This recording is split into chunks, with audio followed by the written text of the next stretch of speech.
NEET தேர்வில் தொடர்ந்து தவறு இழைக்கும் கல்லூரிகளை கருப்பு பட்டியலில் வைக்க வேண்டும் என உச்சநீதிமன்றம் அதிரடி உத்தரவு பிறப்பித்துள்ளது.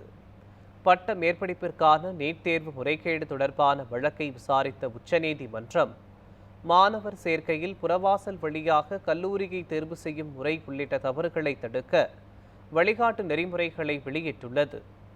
அதன்படி தேசிய அளவில் கலந்தாய்வு அட்டவணை வெளியிட வேண்டும் என்றும், தனியார் மற்றும் நிகர்நிலை பல்கலைக்கழகங்கள் கலந்தாய்வு கட்டணம், கல்வி கட்டணம், மாணவர் விடுதி கட்டணம், வைப்புத்தொகை உள்ளிட்டவற்றை வெளிப்படையாக வெளியிட வேண்டும் என்றும் கூறியுள்ளது.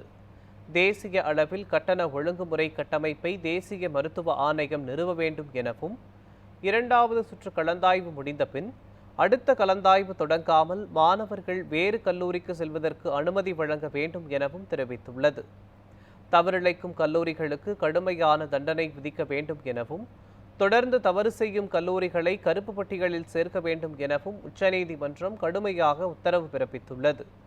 சீட் பிளாக்கிங் மற்றும் தவறான பிரதிநிதித்துவத்தை தடுக்க ஆதார் அடிப்படையிலான இருக்கை கண்காணிப்பை செயல்படுத்த வேண்டும் என அறிவுறுத்தியுள்ளது உச்சநீதிமன்றம். முறைகேட்டில் ஈடுபடும் அதிகாரிகள் மீது ஒழுங்கு நடவடிக்கை எடுக்க வேண்டும் என உத்தரவிட்டுள்ளது. அனைத்து மாநிலங்களிலும் ஒரே மாதிரியான கலந்தாய்வு நடைமுறையை பின்பற்ற வேண்டும் என்றும், கலந்தாய்வை மேற்பார்வையிட மூன்றாம் தரப்பு தணிக்கை முறையை ஏற்படுத்த வேண்டும் என்றும் உச்சநீதிமன்றம் தரப்பில் கூறியுள்ளது.